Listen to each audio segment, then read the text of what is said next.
Psalm 6, the Psalm of David. This is the first of 7 penitential psalms. Prayer by one who is deeply troubled and alarmed fill the first half of the psalm. The second half from verse 6 contains no petition, only at first weeping, but finally an outburst of divine faith. The prayers and tears have not been for nothing. Whatever the original circumstances, the psalm gives words to those who are scarcely have the heart to pray and bring them within the sight of victory. I've titled this psalm Prayers and Tears, and I have separated it into 3 distinct portions. In verses 1 to 5, I've titled it Turn, O Lord. In verses 6 to 7, My Weeping. And finally in verses 8 to 10, The Lord has heard. Let me begin. In verses 1 to 5, Not in thy anger nor in thy wrath are the emphatic phrases of verse 1. This is no general plea against correction and discipline, those favorite themes of the wise. But David's conscience is uneasy and he must appeal to grace to temper the discipline he deserves. Whether in sheer mercy or in covenant love, for these are the nuances of the words used in verses 2a and 4b. Whether his sense of God's displeasure is the cause, or the effect of his sickness, he is shaken to the depths, and he fears even for his life. My bones and my soul are probably not meant as a contrast between the material and the immaterial, but as alternative expressions for the whole man. Since a similar but happier parallelism of bones and soul is found in Psalms 35, verse 9. The Hebrew for bone can have the sense of itself, as written in Exodus 24, verse 10 and Ezekiel 24, verse 2. The poignant "how long" is often heard in the Psalms, where we also learn, however, that all God's delays are maturing, either of the time, as in Psalms 37, or of the man. In verse 5, the word remembrance in parallel with praise is more than a mental recollection. It is recounting God's great deeds in an act of worship. The word Sheol can be pictured in a number of ways, chiefly as a vast cavern or a stronghold, but also as a dark wasteland or a beast of prey. This is not definitive language, but a poetic and evocative, and it is matched by various phrases that highlight the tragedy of death as that which silences a man's worship, shatters his plans, cuts him off from God and man, and makes an end of him. These are the cries from the heart, that life is all too short and death implacable and decisive. They are not denials of God's sovereignty beyond the grave, but in fact Sheol lies open before him, and he is there.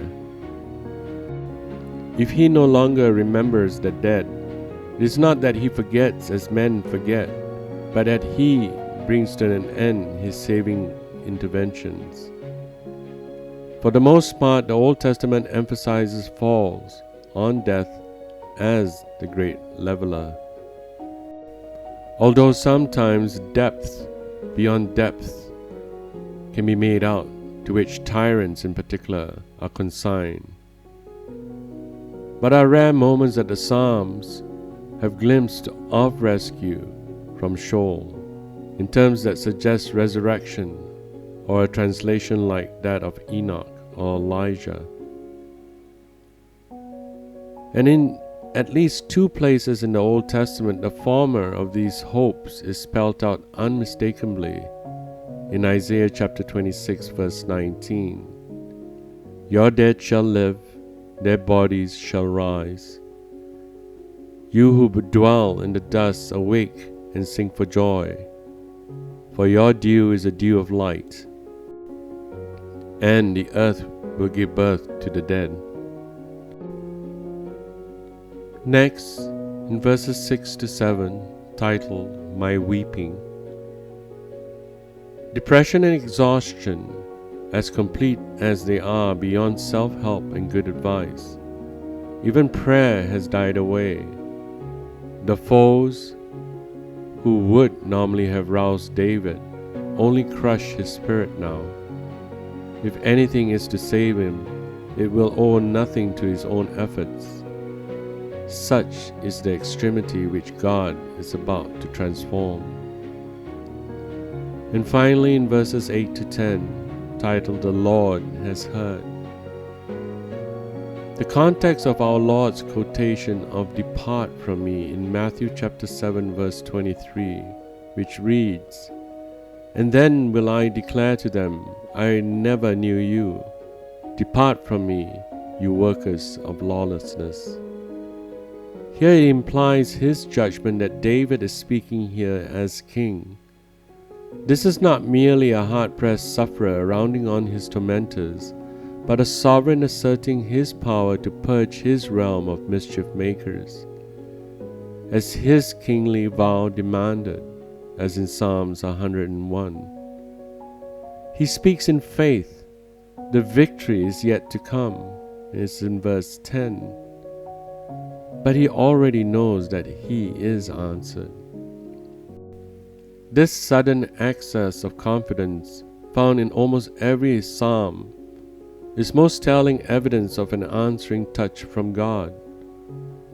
Almost as if we saw the singer's face light up in recognition. In subsequent liturgical use, God's reassurance was possibly conveyed by a ritual or an oracle, imposed between the petition and the praise.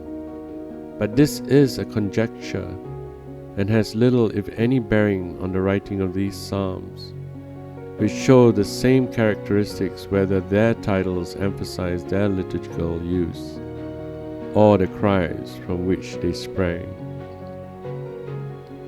This psalm speaks volumes to us in our lives today, as David faced the uncertainties of the world around him, and rather to look within himself and his own ways to solve them, he brought his anguish to God. It is in his anguish that God hears our souls. As we suffer and as we go through life through challenges and the pains that we have to face, do not fear, for today we have the cross, and it is on the cross that we place our pain and suffering. For Christ himself has suffered for us, and Christ has cried, and he knows the pain that we go through. Bring it to the cross and lay it before God, for God knows what's in your heart. Thank you, and God bless.